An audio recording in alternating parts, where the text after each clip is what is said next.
दास म्हणाला, तो मनुष्य तूच आहे.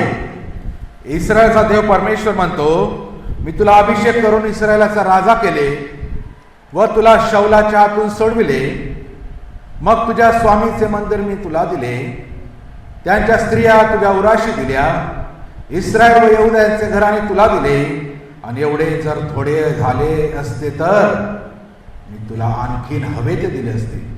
तू परमेश्वराची आज्ञा तुच्छ मानून त्याच्या दृष्टीने वाईट असे हे कृत्य का केले? उरिया हित्ती ह्याचा तू तलवारीने घात केला, त्याची बायको आपल्या घरात घातली आणि उरियाचा अम्मोन्याच्या तलवारीने वध करविला. तर आता तलवार तुझे घर सोडणार नाही, कारण तू मला तुच्छ मानून उरिया हित्ती याची स्त्री आपल्या घरात घातली आहे.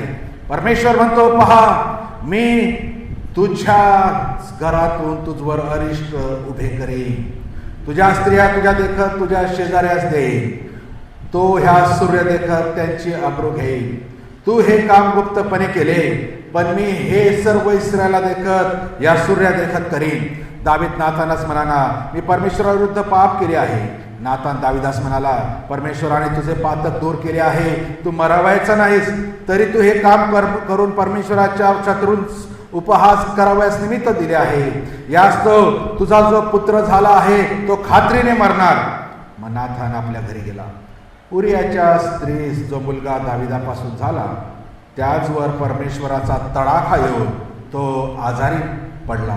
म्हणून दावीद त्या मुलासाठी परमेश्वराची काकूळत करू लागला. त्याने उपवास केला व तो आज जाऊन रात्रभर जमिनीवर पडून राहिला. त्याच्या घरची म्हातारी माणसं त्याच्याकडे येऊन त्याला जमिनीवरून उठवू लागली. तो उठेना व त्यांच्या बरोबर बसून भोजन करीना. 7व्या दिवशी ते मूल मेले. पण मूल मेले आहे हे दाविदास सांगण्यास त्याच्या चाकरांना भय वाटले. ते म्हणाले, मूल जिवंत असता आम्ही त्याला समजविले, पण त्याने ऐकले नाही.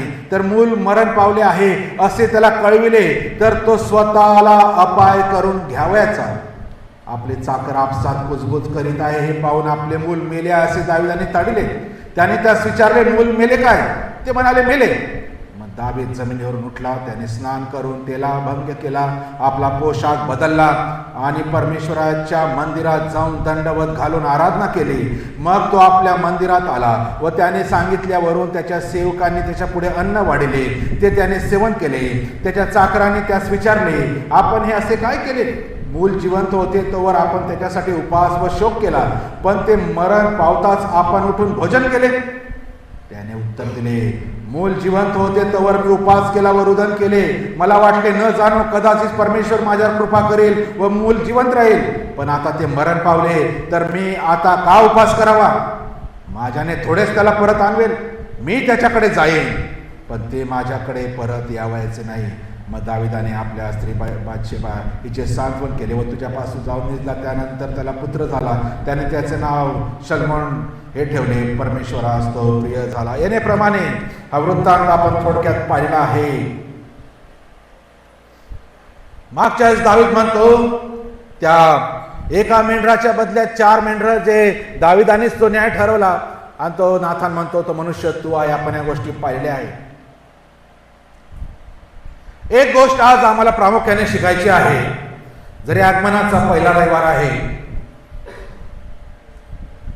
नाथान त्याने केलेल्या सर्व पापाची लिस्ट वाचून दाखवतो, सांगतो, त्याच्यावर आरोप ठेवतो. हे सर्व ऐकून दावीद काय म्हणतो? नाथान म्हणतो, तू आता तलवार तुझे घर सोडणार नाही. मी तुझ्याच घरातून तुझवर अरिष्ट उभे करीन. देवाचा न्याय त्याच्यावर आला. 13व्या वचनात दावीद म्हणतो, एक पण शब्द बोलत नाही, फक्त एकच गोष्ट बोलतो दावीद, मी परमेश्वराविरुद्ध पातक केला आहे. हे स्टेटमेंट आम्हाला आज त्यावर विचार करावा लागेल. राजा आहे, सर्व प्रजा पुढे बसलेली आहे. नाथान त्याचे पाप तो उघड करतोच, वरून देवाने त्याला कोणत्या शिक्षा फरमावलेल्या आहे ते कडक रीतीने सांगतो. आणि त्यानंतर जर दाविदाला वाटले असते तर दावीद काहीतरी निमित्त सांगू शकला असता, काहीतरी बहाणा केला असता, काहीतरी कारण त्यांनी सांगितलं असतं. पण तो म्हणतो मी पाप केले आहे, विषय संपला, मुद्द्याचा बोलला. फक्त एक शब्द उलट तो नाथानाला बोलत नाही. तो डायरेक्ट म्हणतो हा मी पाप केले. आणि जेव्हा दावीद असं म्हणतो, पहिला शब्द तो म्हणतो नाथानाला 13व्या वचनामध्ये मी पाप केलं आहे. आणि त्याबरोबर नाथान लगेच दावीदाला म्हणतो परमेश्वराने तुझं पाप दूर केलं आहे. एकदम इन्स्टंट, सेकंदात.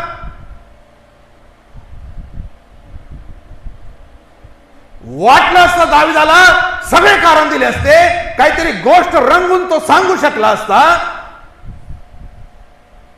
खोटं बोलू शकला असता.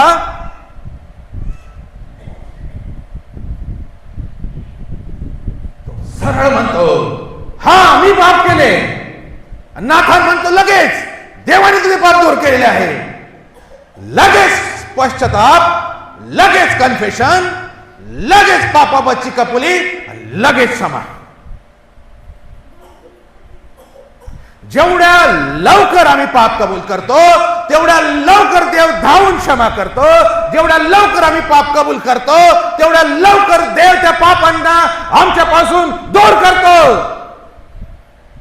आम्ही लपत राहतो. पहिल्या त्या स्त्रीने पाप केलं आणि देव जेव्हा झाडा घ्यायला आला संध्याकाळी, तू हे फळ का खाल्लं? परमेश्वर म्हणतो तिला, तिने सांगायला पाहिजे दाविदासारखं हा मी पाप केलं. ती काय म्हणते? पहिले आदामाकडे देव आल्यावर आदाम म्हणतो तू का केलं असं? तो म्हणतो तो आपलं पाप कबूल न करता, ही स्त्री तू दिली ना, तू दिली, मी थोडी मागितली. तिने मला पाप करायला भाग पाडलं. कारण स्टोरी सांगत आहे, कबूल होत नाही. त्या स्त्रीकडे देव जातो, तू हे काय केलं? ती म्हणते मी नाही, याने मला भरड घातली. आपण आदामाविषयी पहिलं ऐकलं. जर आदामाने तिथे सांगितलं असतं मी चुकलो, मी पाप केला, तिथे क्षमा झाली असती. यांनी कबूलच केलं नाही, एक दुसऱ्याला ढकलत गेले, खोटं बोलत गेले, गोष्टी सांगत गेल्या. दावीद या ठिकाणी एक गोष्ट चांगली दावीदाची, चुकला तो मान्य आहे.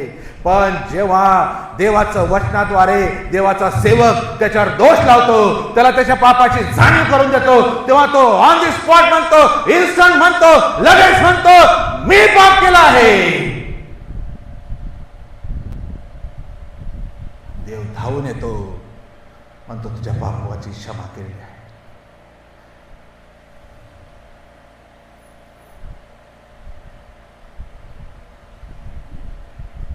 दावीद 32 आणि 5 मध्ये स्तोत्र 32 आणि 5 वाचूया फटाफटी वचन. दावीदाला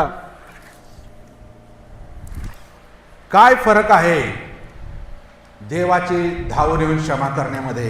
स्तोत्र 32 आणि 5 वाचा कोणी.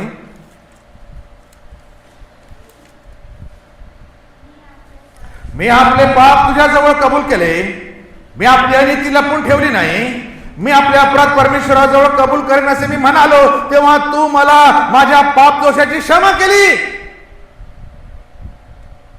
दाविदाचं स्तोत्र आहे 32. मी आपले पाप तुझ्याजवळ कबूल केले, मी आपली अनिती लपून ठेवली नाही, मी आपले अपराध परमेश्वराजवळ कबूल करेन असे म्हणाले, तेव्हा तुम्हाला माझ्या पाप दोषांची क्षमा केली.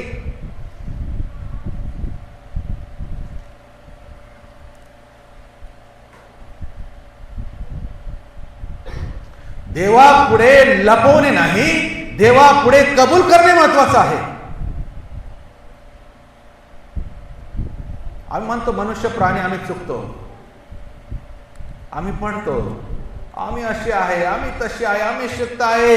अरे हो, पण तोच मनुष्य प्राणी, देवाने त्याला सद्विवेक बुद्धी दिली, देवाने त्याला पवित्र आत्मा दिला, देवाने त्याला सांगतो तू जे चुकला आहे तर तू चुकला आहे, तू क्षमा माग, तू कबूल कर, तू कन्फेस कर. पण आम्ही करत नाही.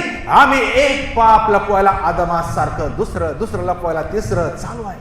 भरपूर गोष्टी आहेत ज्यांनी पाप नुसते लपवण्याचा प्रयत्न केला आणि त्याच्यानंतर देवाचा क्रोध, देवाचा राग अधिक भडकत ठेवला. संपून गेले लोक पण पाप कबूल केले नाही, मरून गेले लोक पण पाप कबूल केले नाही. पण दाविदाची ही गोष्ट खूप चांगली आहे. तो म्हणतो मी पाप केले. तोच दावीद स्तोत्र 51 3 ते 4 मध्ये 3 आणि 4 मध्ये स्तोत्र 51 आपण नेहमी हे स्तोत्र वाचतो. 3 आणि 4 मध्ये लिहितो, कारण मी माझे आपल्या अपराध जाणून आहे, माझे पाप तुझ्या पुढे नित्य आहे. तुझ्या विरुद्ध मी पाप केले आहे, तुझ्या दृष्टीने जे वाईट ते मी केले आहे. म्हणून तू बोलशील तेव्हा न्याय करशील, व निवाडा करशील तेव्हा निष्पृह ठरशील.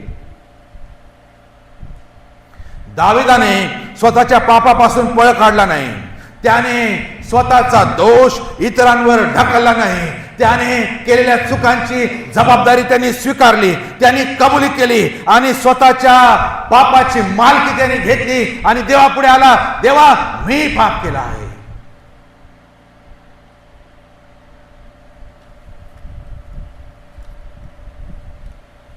नेहम्याचं पुस्तक 1 अध्याय 6 आणि 7. नेहम्या 1 6 आणि 7 मध्ये लिहिलं आहे, तुझे सेवक इस्रायल लोक ह्याच्यासाठी मी तुझा दास या समय रात्रंदिवस प्रार्थना करीत आहे. ती कान देऊन ऐक व डोळे उघडून पहा. आम्ही इस्रायल लोकांनी तुझ्या विरुद्ध पातक केली आहे, ती मी कबूल करतो. मी व माझ्या बापाच्या घराण्याने पातक केले आहे. आम्ही तुझ्या बरोबर अति दुर्वर्तन केले आहे आणि तू आपला सेवक मोशे यास विहित केलेल्या आज्ञा, नियम व निर्णय आम्ही पाळले नाही. नेहम्या स्वतः त्याच्या लोकांसाठी, त्याच्या घराण्यासाठी वैयक्तिक आणि राष्ट्रीय सामूहिक पाप मान्य करत आहे. तो म्हणतो आम्ही तुझ्या आज्ञा पाळल्या नाही, आम्ही तुझे निर्णय पाळले नाही. वैयक्तिक, सामुदायिक, मंडळी वाचक रीतीने आम्हाला आमची पाप कबूल करावे लागतील. नेहम्या उभा राहिला, नेहम्याने पाप केलं नाही, तरी तो म्हणतो माझ्या घराने न्याय समूहाद्वारे प्रभू आम्ही तुझ्या विरुद्ध पाप केला. लोकाला, देवाला पश्चातापी लोक हवे आहे, देवाला बंडखोर लोक आवडत नाही. देवाला बंडखोर आणि पाप लपवायचं साहस करून करून इतकी हिंमत आली लोकांना की पाप लपवण्यात एक्सपर्ट झालेले आहेत. आम्हाला वाटतं आम्ही पाप आमचे लपून आहे, पण देव सर्व जाणतो. दाविदाला किती भयंकर शिक्षा दिली आम्ही हे पुढे पाहणार आहोत. दानिएलाच्या पुस्तकात 9व्या अध्यायात देखील लिहिलं आहे. दानिएल म्हणतो आम्ही पाप केले आहे, दुष्टपणा केला आहे, द्रोह केला आहे. दानिएलाने शब्दाने पाप कबूल करतो.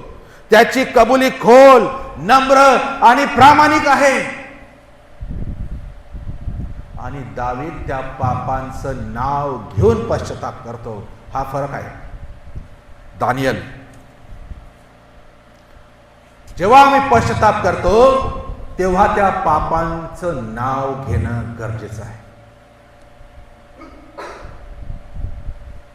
आम्ही होलसेलमध्ये पाप करतो आणि पश्चाताप करताना तेव्हा आमच्या सर्व कळत न कळत केलेल्या पापांची, अपराधांची तो आम्हाला क्षमा कर. शॉर्टकट. पाप करताना शॉर्टकट घेत नाही, पश्चाताप करताना शॉर्टकट घेतो. थोडक्यात सांगतो, उलट पश्चाताप करताना ती प्रत्येक गोष्ट जेव्हा मी आठवून त्या पापाचं नाव आठवून देवाकडे रडतो, तेव्हा देवाला समजतं खरोखर हा किती अनुताप पावलेला व्यक्ती आहे, किती ह्याला पश्चाताप झालेला आहे, त्याने केलेली घोर चूक आहे आणि तो मान्य करत आहे आणि देव स्वर्गातून ऐकतो आणि त्या पापांची तो क्षमा करतो. आणि म्हणून दानिएल इथे ज्या ज्या चुका झाल्या त्यांचं नाव घेऊन प्रार्थना करत आहे, पश्चाताप करत आहे.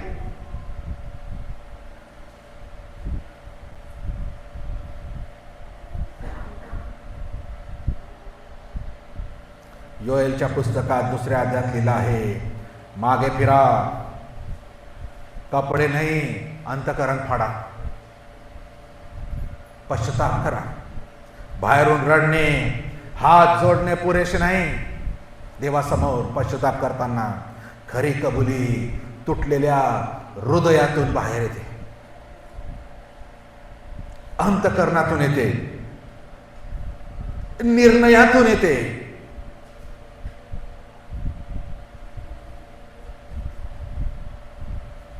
लूका 18 मध्ये आम्हाला सर्वांना माहिती आहे, 13व्या वचनामध्ये लूका 18 आणि 13 मध्ये आम्ही पाहतो खरा पश्चाताप.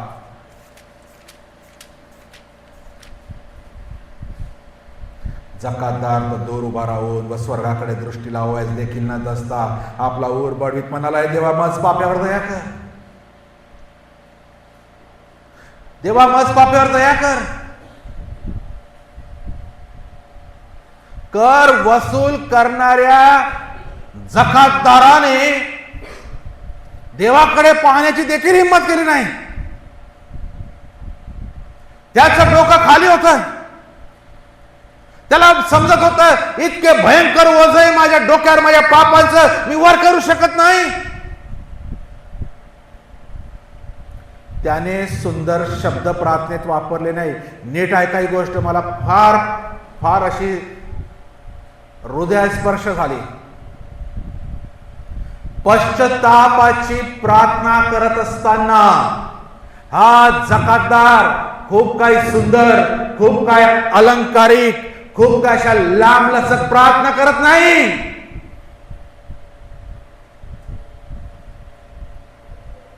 फक्त सत्य बोलतो, मोजकं बोलतो, जे आवश्यक आहे ते देवाला सांगतो. तो म्हणतो, देवा मज पाप्यावर दया कर.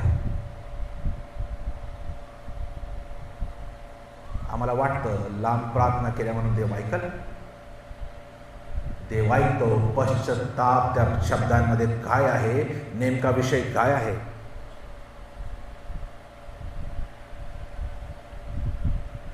आणि जकातदाराची प्रार्थना त्या शास्त्री पुरुषाच्या प्रार्थनेपेक्षा महान ठरली. दावीद बी म्हणतो, हो मी पाप केलाय. पण दानिएल म्हणतो, त्या पापाचे नाव घेऊन घेऊन कबुली करा, मग देव आमच्या पापांची क्षमा करतो. पहिले योहानाचं पुस्तक 1 अध्याय, 1 योहान 1:9 आणि 10. 1 योहान 1:9 आणि 10 मध्ये लिहिलं आहे, जर आपण आपली पापे पदरी घेतो तर तो विश्वसनीय व न्यायी आहे, म्हणून आपल्या पापांची क्षमा करील व आपल्याला सर्व अनितीपासून शुद्ध करेल. आपण पाप केले नाही असे जर आपण म्हटले तर आपण त्याला लबाड ठरवितो आणि त्याचे वचन आपल्या ठाई नाही.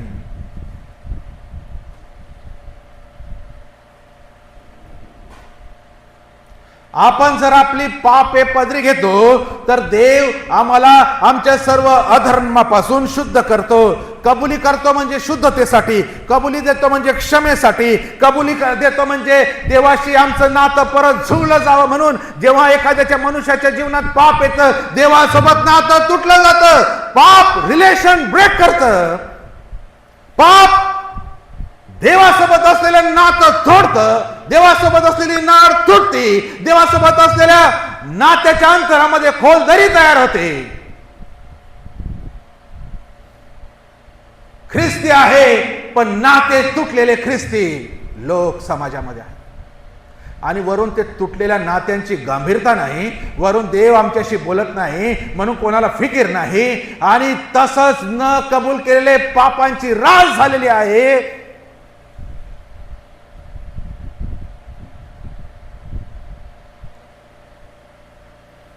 एक व्यक्ती खूप त्रस्त आहे आमच्यामुळे,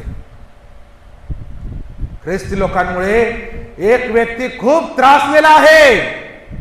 आम्हाला माहिती कोण आहे?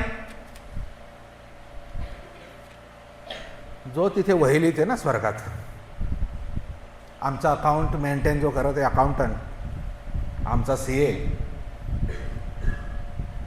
पाप केलं खाली, परत 31 डिसेंबरला क्षमा माग, परत खोड, परत लिही, नुसत्या वह्या आमच्या भरल्या जाते. तो कितीकदा लिहिल, कितीदा खोडल, थोडं त्याला बी विसावा द्यायला पाहिजे ना. रजिस्टर भरले गेले, क्षमा मागितली नाही, आमचे रजिस्टर कोरे झाले नाही. दावीत एका झटक्यात रजिस्टर कोरं करतो. तो जकातदार आयुष्यभर लोकांना लुबाडलं त्यांनी, तो जक्कई आयुष्यभर लोकांना लुबाडलं त्यांनी एक्स्ट्राचे पैसे घेऊन. एका मिनिटात वह्या कोऱ्या करून टाकल्या. आमच्या तर भरून दुसऱ्या तिसऱ्या चौथ्या चालू असतील माहिती नाही, पण खोडायला, कन्फेस करायला, कबुलीत द्यायला, आणि द्यायची बी तर होलसेल द्यायची, कळत न कळत झालेल्या. म्हणजे तू शोधून घे काय झाले असेल तिथे, मला माहिती आठवत नाही मला. कोण आहे आम्ही? तू पाहून घे. अरे आठवावं लागल बसून, हे या गोष्टी मी केल्या, त्या दिवशी केल्या, त्या वर्षी केल्या, त्या भावाला दुखवलं, त्या बहिणीला दुखवलं, ह्याला लुबाडलं, त्याच्याशी खोटं बोललं, आठवावं लागेल.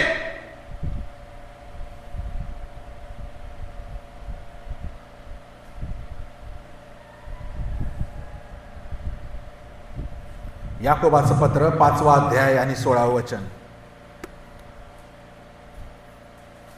याकोबाचं पत्र 5वा अध्याय आणि 16 मध्ये लिहिले. फार महत्वाचं आहे आणि पुष्कळदा अगर वचनाचा खूप विपर्यास केलेला आहे. तेव्हा तुम्ही निरोगी व्हावे म्हणून आपली पातके एकमेकांजवळ कबूल करून एकमेकांसाठी प्रार्थना करा. नीतिमानाची प्रार्थना कार्य करण्यात फार प्रबळ असते. खूप मोठं रहस्य या वचनामध्ये आहे जे पुष्कळ लोकांना समजलं नाही. सुरुवात काय होती? तुम्ही निरोगी व्हावे म्हणून, तुम्हाला आरोग्य मिळावं म्हणून, तुम्ही बरे व्हावे म्हणून, तुमच्या जखमा लवकर भराव्या म्हणून, तुमचे झालेले आर्थिक नुकसान परत नीट व्हावे म्हणून, तुमची घरं उजाड होण्यापासून राखली जावे म्हणून, तुम्ही देवाचे पुत्र आहात म्हणून, आपले पातके एकमेकांजवळ कबूल करून एकमेकांसाठी प्रार्थना करा. कबुली फक्त देवावर समोर नाही, एकमेकांसमोर प्रामाणिकरित्या देणं आवश्यक आहे. आमच्याकडे काय फादर सिस्टीम नाही, बॉक्समध्ये बसलेले आणि जायचं तिथे त्या जाळीतून बोलायचं मी हे पाप केलं हे, तर फादर सांगतो ठीक आहे मी पाहून घेतो, प्रार्थना करायची. देवाकडे काय ही सिस्टीम नाही आमच्याकडे. देवाकडे आम्ही प्रार्थना करतो. माझा विश्वास आहे पाप केलं कबुली देण्यासाठी मी चुकलो देवा, भले कसं ते असेल माहिती नाही पण करतो. पण ज्याच्या बरोबर चुकी झाली, ज्याच्या विरुद्ध चुकी झाली, ज्याच्या विरोधात पाप झालं, ज्याच्या सोबत पाप झालं, त्याच्या सोबत कबुली कोण देईल? आणि म्हणून ख्रिस्ती लोक निरोगी नाहीत, ख्रिस्ती लोक आशीर्वादित नाही, ख्रिस्ती लोक मरणाच्या उंबरठ्यावर आहे, ख्रिस्ती लोक अज्ञानी आहे, त्यांचे डोळे बंद आहे. सर्वात जास्त शिक्षा कोणाला होणार आहे? ख्रिस्ती लोकांना होणार आहे. कारण त्यांना सत्य माहिती आहे. ख्रिस्ती लोकांकडे सत्य आहे, दुसऱ्यांकडे सत्य नाही. आणि ज्यांच्याकडे सत्य आहे, ज्यांना सर्व माहिती आहे, ज्यांना देवाचे विधी माहिती आहे, नियम माहिती आहे, आज्ञा माहिती आहे, देव कसा खुश होईल आम्हाला सर्वांना माहिती आहे, तरी आम्ही शांत बसलेले आहोत, आम्ही करत नाही. आणि त्यांना माहिती नाही, आम्हाला माहिती आहे, आम्ही करत नाही. म्हणून जितके जास्त दिले तितके जास्त हिशोब घेऊन तितके जास्त फटके बसणार आहे. आणि म्हणून आम्ही निरोगी नाही, आम्ही आध्यात्मिक आजार घेऊन फिरत आहोत. शारीरिक आहे, आध्यात्मिक आहे, मानसिक आहे, सामाजिक आहे, आर्थिक आहे, सामूहिक आहे. तुम्ही निरोगी व्हावे म्हणून एकमेकांसमोर आपले पातके कबूल करा. करतो आपण तसं सांगू शकत नाही कोणी मला धरून की मी चुकत नाही, मी पाप करत नाही. असेल तर त्याचा आपण आत्ता सत्कार करू, आत्ता ऑन द स्पॉट. जो म्हणाल मी चुकतच नाही,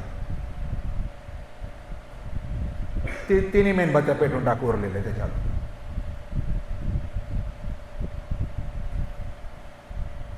आणि मग मी चुकतो, मी का कबूल करत नाही? आणि म्हणून मला आरोग्य नाही, म्हणून मी रोगामध्ये खितपत पडलेले आहे. हे रहस्य आहे. आम्हाला आमचे आशीर्वाद यांनी दाबून ठेवले आहे. आणि म्हणून कबुली दिल्याशिवाय क्षमा होत नाही, क्षमा नसल्यामुळे शुद्धता होत नाही, शुद्धता नसल्यामुळे जागृती येत नाही. आणि पाप कबूल करणं म्हणजे कमजोरपणा नाही, कमकुवतपणा नाही, तर पाप कबूल करणं म्हणजे सामर्थ्य आहे. प्रवाहाच्या विरुद्ध प्रवाहाला चिरून पाप कबूल करणं आहे. एखाद्यास लोक हसतील असं आम्हाला वाटतं, पण नाही, त्याला हिम्मत लागते, हिम्मत. पाप कबुली सर्वांसमोर करायला तर हिम्मत लागते. ज्याच्या बरोबर केलं, ज्याच्या विरुद्ध केलं, ज्याच्या सोबत केलं, त्याच्या बरोबरी कबुली करायला हिम्मत लागते. आणि ज्या दिवशी आम्हाला ही गोष्ट कळेल, प्रियांनो, आम्ही कोणत्या प्रकारचे आजार आम्हाला शिवणार नाही, कारण देवाचं वचन म्हणतं तुम्ही निरोगी असावे म्हणून. आपली पाप एकमेकांसमोर कबूल करा आणि प्रामाणिक रीतीने सांगा दाविदासारखं, हा मी पाप केलं आहे. देवासमोर आम्ही कबुली देणं अत्यंत महत्वाचं गोष्ट होणार. आम्ही बघतो पुढे, देवाने लागलेच दाविदाच्या पापांची क्षमा केली आणि दाविदाचे पाप देवाने तिथे दूर केले आम्हाला दिसते. जेव्हा दावीद पापात पडला, आता ही गोष्ट पण फार आम्हाला लक्षपूर्वक ऐकण्याची गरज आहे. जेव्हा दावीद पापात पडला, ज्या वेगाने त्याने पाप केलं, जेवढा वेळ ते पाप करण्यामध्ये लागला, तो वेळ एका बाजूला आम्ही ठेवू. त्याच्या बदल्यात जरी त्याने क्षमा मागितली, त्याच्या बदल्यात देवाने जी शिक्षा केली, तो वेळ किती होता? क्षमा आहे पण शिक्षा पण आहे. आणि आपण ऐकलं, ज्याच्यावर जो प्रीती करतो बाप त्याला शिक्षा करतो. शिक्षा आहे पण शिक्षा ठीक आहे, देवा शिक्षा कर, पण तू क्षमा केली, हे सर्वात मोठी गोष्ट. आणि बघतो दाविदाला पाप करण्यात जेवढा वेळ लागला, मात्र त्याची शिक्षा किती काळ चालत होती. आपण पाहिलं, पापात पडत्या त्या क्षणी इतक्या जोरात आम्हाला फरफटत नेतो, आम्हाला कळतच नाही इतक्या दूर कसं काय आलो. आणि त्या मानाने शिक्षेचा काळ खूप मोठा असतो. आम्ही बघतो दाविदाने बेतशेबा सोबत जो पापाचा कालावधी होतो मी एक काढण्याचा प्रयत्न केला आपल्याला समजण्यासाठी. दुसरे शमूएल 11व्या अध्यायामध्ये बघतो. पहिले त्याने तिला पाहिलं आंघोळ करताना. किती वेळ लागला? काही क्षण, काही मिनिट. एक नजर काफी. काही क्षण लागले. नीट लक्ष द्या. पापाचा कालावधी. काय झालं? दाविदाने एका व्यक्तीला पाठवलं चौकशी करायला. काही तास लागले. त्याने नीट चौकशी केली. ठीक आहे. दुसऱ्या दिवशी त्याने बोलावून तिच्यासोबत पाप केलं. किती वेळ लागला असेल? 1 नाईट. हे संपूर्ण पाप होण्यासाठी 1 ते 2 दिवस लागले. त्यानंतर बत्शेबा गर्भवती झाली. किती वेळ लागला? 3 ते 4 आठवडे लागले. त्यानंतर दाविदाने उरियाला परत बोलावले. किती वेळ लागला? त्याला बोलून त्याचे पाप लपण्याचा प्रयत्न केला. उरिया 2दा नकार देतो. 4 ते 7 दिवस लागले. नंतर दावीद उरिया ऐकत नाही पाहून त्याचा खून करतो. किती दिवस लागले? 2 ते 3 दिवस लागले. नंतर बत्शेबा तिच्या पतीसाठी शोक करते. 7 दिवस लागले. दावीद तिला आपल्या घरात आणतो. तिला पत्नी बनवतो आणि ती त्याच्या मुलाला तिने जन्म देतात. किती दिवस लागले? 1 ते 2 किंवा पाप लपवण्यासाठी प्रक्रिया 6 ते 7 आठवडे लागले. देव त्याच्या बदल्यात शिक्षेला किती वेळ लावतो? बाळ आजारी पडलं, देवाने न्याय केला, ते बाळ मेलं. 7 दिवसात मेलं. जन्मानंतर 7 दिवस देवाने शिक्षा दिली. त्याचा संपूर्ण परिवारावर दाविदाच्या काय परिणाम झाला? ती शिक्षा दावीद जोपर्यंत मरत नाही, सांगितलं तुझ्या घरातून तलवार जाणार नाही. दावीद जोपर्यंत मरत नाही म्हणजे जवळजवळ 20 ते 25 वर्ष शिक्षा चालू होती.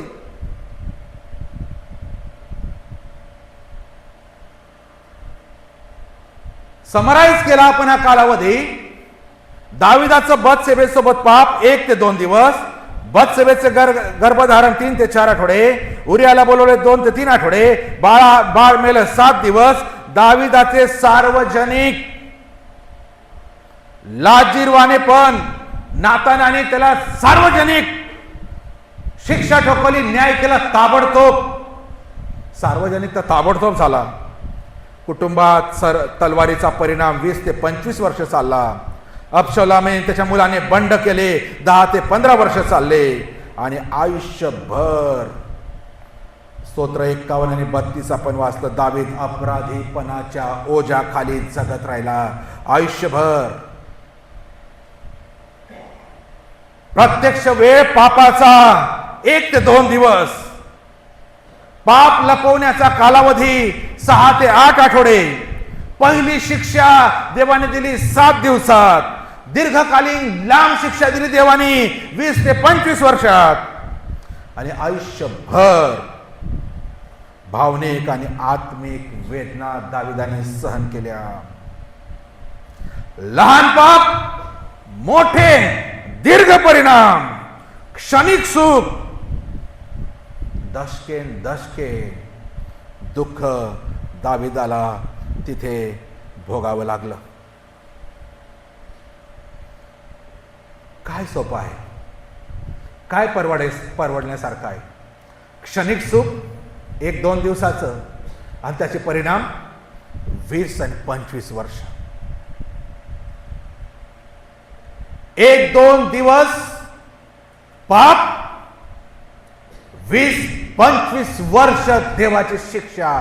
दावीद मरुस्तोपर्यंत त्याला सहन करावी लागली. आणि तो ते स्तोत्र 23 लिहितो. त्यानंतर या सगळे स्तोत्र लिहितो. तो म्हणतो मी माझा पलंग रात्री माझ्या अश्रूंनी भिजवतो. गंमत आहे. भावनिक, मानसिक, शारीरिक दुःखातून दावीद जातो. 20 ते 25 वर्ष त्याच्या डोळ्यात देखत त्याच्या लेकरं ते मरतात, एकमेकाला मारतात, बघा 8 गोष्टी झाल्या ह्या 20 ते 25 वर्षामध्ये. डिटेल आपण पाहूयात थोडक्यात. फक्त मी टायटल सांगतो काय झालं दाविदाबरोबर. डिटेल यासाठी की पाप किती भयंकर आहे. देव पाप टॉलरेट करू शकत नाही. देव पापाकडे दुर्लक्ष करू शकत नाही. मग तो कोणी असो, दावीद असो नाही तर कोणी असो. काय झालं, एक बत्शेबाला होणारे बाळ, झालेले बाळ 7 दिवसात देवाने मारून टाकलं. 7 दिवसात. तामार, दुसरी गोष्ट घडली, त्याची मुलगी तामार त्याच्याच मुलाकडून, अनमोनाकडून भ्रष्ट झाली.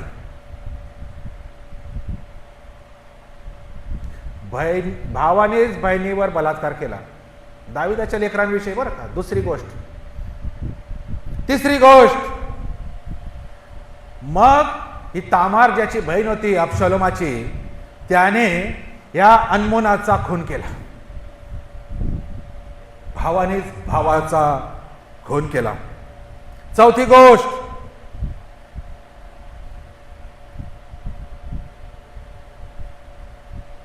अबशालोम दाविदापाशी कसली निष्ठा ठेवत नाही आणि दाविदाकडून त्याचं राज्य हिसकावून घेण्यासाठी स्वतःचा मुलगा बापावर उठला.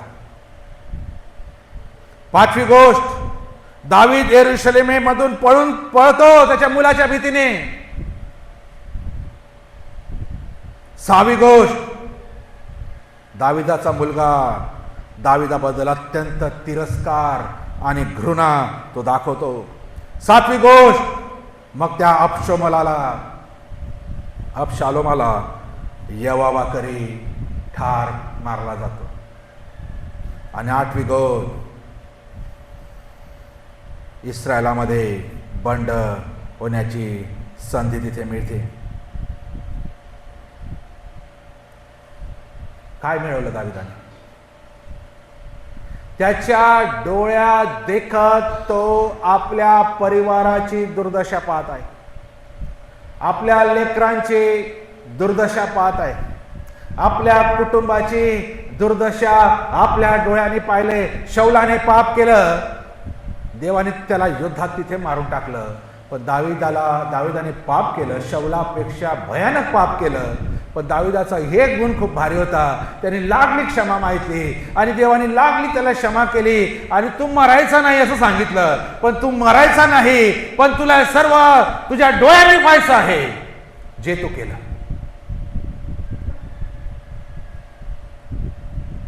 भयंकर शिक्षेला दाविदाला सामोरं तिथे जावा लागलेला आपण बघतो. त्यानंतर शेवटली घटना आपण इथे बघतो. मूल आजारी पडतं आणि दावीद त्याच्यासाठी रडून उपास करताना मला दिसतो. इतका खिन्न झालेला आहे.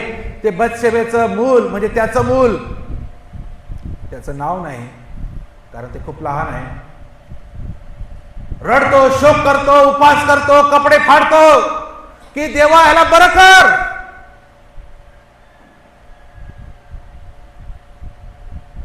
ज्या व्यभिचारातून ते मूल जन्माला आलं,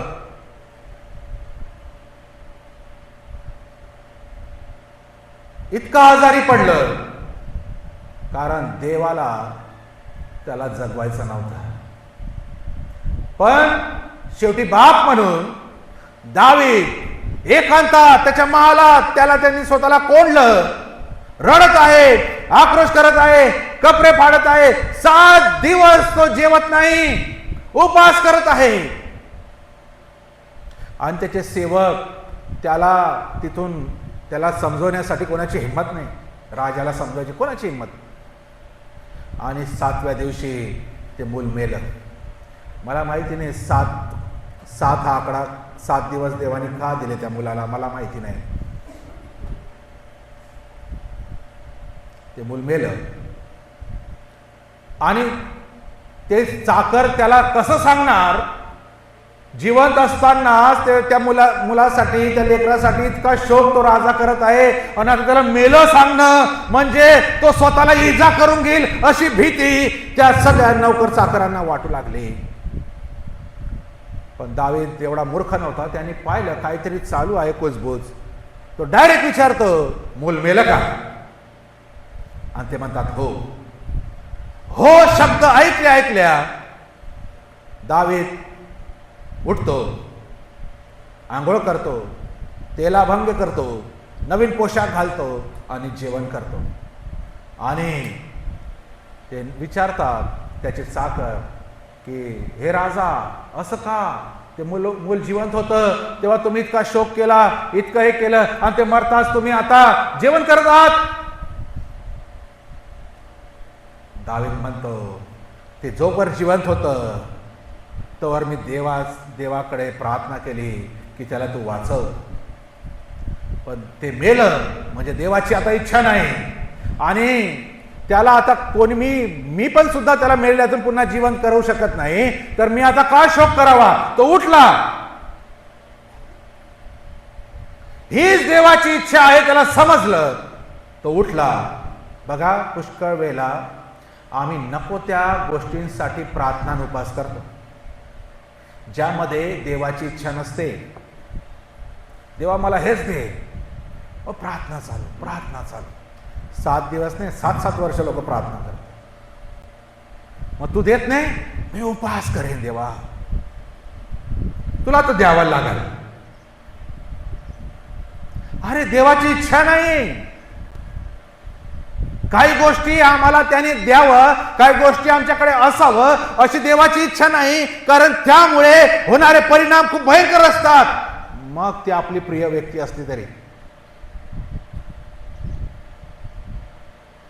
आणि त्या व्यक्तीला वास्तविक त्या लेकराची चूक नव्हती, पण देव कशा पद्धतीने काम करतो, देव त्या व्यक्तीला आमच्या जीवनातून दूर करतो. आणि म्हणून आपण लगेच शोक करण्याची गरज नाही, आक्रंदन करण्याची गरज नाही, उपास तापास करण्याची गरज नाही. लगेच इन्स्टंट उठून आम्ही आमच्या दिनचर्येला लागणं गरजेचं आहे, कारण ती देवाची इच्छा होती. आणि आपण तसं करत नाही म्हणजे आम्ही देवाच्या इच्छेला विरोध करतो.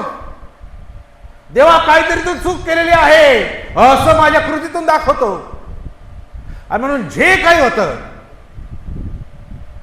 पुष्कळदा फ्युनरलमध्ये मी फ्युनरल करताना म्हणतो, देवा तुझे आभार मानतो, या व्यक्तीला तू आपल्याकडे घेतलं नाही का? तुझी इच्छा होती त्या व्यक्तीने तुझ्याकडे असावं. जास्ती आम्ही त्याच्या जगण्यासाठी, जर देवाचीच इच्छा नाही तर ती व्यक्ती जगावी म्हणून आम्ही प्रार्थना उपास केले तरी काय उपयोग होणार नाही, कारण देवाने ठरवून दिला त्या व्यक्तीचा काळ, त्या काळातच तो जिवंत राहील, त्या काळातच ती व्यक्ती आपल्यासोबत असेल. म्हणून आम्हाला उगाचच आक्रोश करून घेण्याची गरज नाही. आणि दाविदाकडून ही पण गोष्ट लक्षणीय आहे आम्हाला शिकण्यासाठी की दावीद लगेच उठला आणि धाडसी निर्णय घेतला आणि तो पूर्ववत आपल्या कामाला तो निघालेला आहे. आणि दाविदाचे सगळ्या गोष्टी पाहून देवाने त्याला शरमवून दिला. देवाने त्याच बेतशेबेद्वारे शरमवून दिला. पण आता सर्व व्यवस्थित होईल. आणि त्याच सलमोनाला देवाने इतकं ज्ञान दिलं की त्याच्या सारखा कधी झाला नाही आणि त्याच्या सारखा कधी होणार नाही. आणि त्याच सलमोनाने देवासाठी मंदिर देखील बांधलं.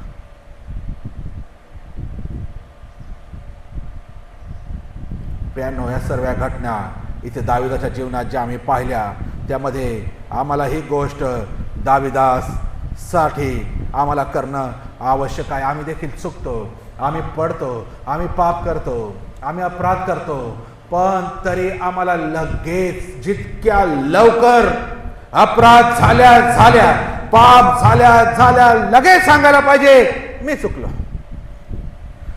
आम्ही जे सांगत नाही तो काळ वाढत जातो. जितका अधिक वाढत जाईल ती वेळ, तितके अधिक अरिष्ट आहे, तितके अधिक तुफान आहे, तितके अधिक संकट आहे, तितके अधिक आजार आहे, तितके अधिक शत्रू आहे, तितके अधिक आम्हावर संकट आमच्या डोक्यावर घिरट्या मारत आहे. मग आम्ही म्हणतो असं का? मी चर्चला जातो, मी प्रार्थना करतो, मी हे करतो, मी करतो, असं का? अरे त्याला देव नाही, त्याला आम्ही जबाबदार आहोत. आम्ही तो वेळ इतका लांब करून टाकला देवाकडे येण्यासाठी, पश्चाताप करण्यासाठी, रडून देवाकडे मागण्यासाठी, एकमेकांसोबत बसून एकमेकांची पातक कबूल करण्यासाठी आम्ही इतका वेळ लावलेला आहे. अजून देवाकडे आलोच नाही, अजून बसलोच नाही, अजून 31 डिसेंबरचीच वाट पाहत बसलो. अजून एखादा वक्ता येईल आणि तो ह्याचा संदेश देईल संजीवनाचा, मग आमच्यात कार्य होईल, मग आम्ही रडू, मग आम्ही पश्चाताप करू. तर फार वेळ निघून गेला. खूप पाणी पुला खाऊन वाहून गेलं. एकदा वाहून गेलेलं पाणी येईल का पुलाखाली परत? आम्ही वाहू दिलं, आम्ही वाट पाहत राहिलो आणि मग म्हणतो आमची परिस्थिती अशी का? अरे तो दाविदाला सोडत नाही, त्याने दाविदाला सोडलं नाही. जो दाविदाविषयी देव म्हणतो माझ्या हृदयाच्या जवळ कोण असेल तर दावीद, त्याला सोडलं नाही, त्याच्या घराची धुळधाण होऊन गेली. आम्हाला एक चांगली गोष्ट आहे आज, आमचा येशू आणि त्याचं रक्त. आता आमच्यामुळे आमची लेकरं भोगणार नाही, आता आमच्यामुळे आमच्या लेकरांवर रिष्ट येणार नाही. का? कारण तो ज्याच्या त्याच्या स्वतःसाठी जबाबदार आहे. मी पाप केलं म्हणून माझी लेकरं जबाबदार नाही, माझ्या लेकरांनी पाप केलं मग मी जबाबदार नाही. कारण का? त्या येशूमुळे.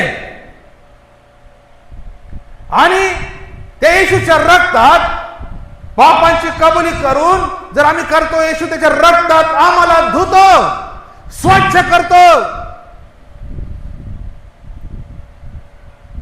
इतकी सुंदर आज संधी आम्हाला उपलब्ध आहे. त्यांना नव्हती जुन्या करारात बिचाऱ्यांना, त्यांना तर सगळ्या प्रोसेस मधून जावं लागत होतं.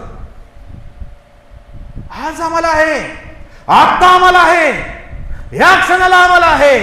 पण आम्ही त्या 38 वर्षाच्या दुखण्याच्या सारखे नुसते लांब पाय करून झोपलेले खाटीवर. तळ आहे, पाणी आहे, देवदूत आहे, आरोग्य आहे. आता पहिला उडी मारणारा नाही, सगळ्यांचे सगळे मिळून उडी मारले तर सगळे बरे होणार आहे. तेव्हा एकच होता. तरी आम्ही उठत नाही, तरी आम्ही बोलत नाही, तरी आम्ही सांगत नाही, तरी आम्ही देवाकडे कबुली देत नाही. मी चुकलो. जुन्या करारात ज्यांना आशा नव्हती, ज्यांना माहिती नव्हती, ज्यांना नीट ओळख नव्हती, येशू काय, येशूचं रक्त काय, येशूचं बलिदान, त्यांना अशी कल्पना नव्हती, त्यांनी क्षमा मागितल्या. आमच्याकडे आज सर्व देऊन ठेवलंय, आम्ही मागत नाही, आम्ही कबुली देत नाही. आमचे अंतःकरण इतके घट्ट. म्हणून म्हटलं सर्वात जास्त शिक्षा कोणाला होणार आहे? ख्रिस्ती लोकांना होणार आहे. कारण त्यांच्याकडे सत्य आहे, त्यांच्याकडे येशू आहे, त्यांच्याकडे पवित्र आत्मा आहे टोचणी लावायला. तरी काही निबर घट्ट ऐकत नाही. वाकलेले ठोकता ठोकता वाकलेले खिळे तो सुतार कितीदा सीधे करून ठोकल. शेवटी वाकडे असतानाच खिळा ठोकून देतो. निघावं नाही. आपला सुतार अजून सीधे करत बरं आपल्याला. ज्या कामासाठी ते लाकडं जोडून ठेवण्यासाठी माझा उपयोग करत आहे, एकमेकांमध्ये आम्ही राहावं एकवटीने म्हणून जर तो सुतार आमचा उपयोग करून घेत आहे आणि आम्ही वाकडे घेऊन चालत आहे, किती वेळेला सीधा करेल? एक वेळेला असा ठोका मारेल की वाकड्याच्या वाकडा जात जाईल. आणि आज संधी आहे आमचे वाकडेपण सरळ करून देवाच्या समक्षतेमध्ये पश्चाताप करून एकमेकांसोबत वाकडे राहण्यापेक्षा, एकमेकांसोबत तेडे राहण्यापेक्षा, एकमेकांच्या विरुद्ध तोंड करून चालण्यापेक्षा आज संधी आहे, आज पश्चातापाचा दिवस आहे. देवाच्या उपयोगी त्याच्या कार्याच्या, त्याच्या मंडळीच्या बांधण्यासाठी, रचले जाण्यासाठी आमचा देव उपयोग करून घेत आहे. ख्रिस्ती लोक नुसते वाकडे फिरत आहे. आज वाकडे फिरायचा उपयोग नाही, आज सरळ होऊन देवाच्या कामात उपयोगी पडण्याचा माझा कुठेतरी छोटासा देखील भाग त्याच्या कार्यासाठी, त्याच्या मंडळीच्या उभारणीसाठी जर माझं काम आलं तर ते मी माझं भाग्य समजतो, ते माझे आशीर्वाद समजतो. देवा माझा उपयोग करून घे, पण न जाणो माझ्यामुळे आज इतर लोक तुटत आहे. माझ्या पापामुळे, माझ्या पश्चाताप न करण्यामुळे, माझं पाप कबुली न करण्यामुळे ते वाकडे एक दिवस लवकर तो आमचा सुतार ओळंबात आहे त्याच्या हातात, पण हातोडा पण आहे. असा ठोकल वाकड्याचे वाकडेच फसून जातील. मग तो सुतार जेव्हा वाकडा खिळा ठोकतो ना, तो परत काढत नाही. तो त्यासाठी ठोकतो की आता हा कामाचा नाही, ह्याला इथेच बरा. काढतो का कोण सुतार वाकडा खिळा ठोकलेला?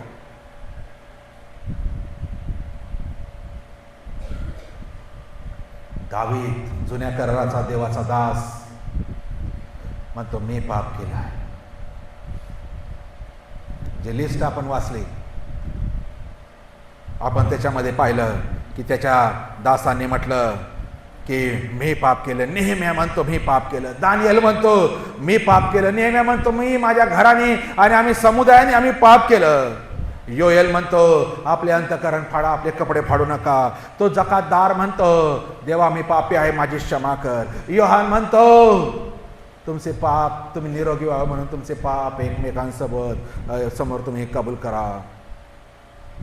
फारो सारखा निबर घट्ट व्यक्ती तो पाप कबूल करतो.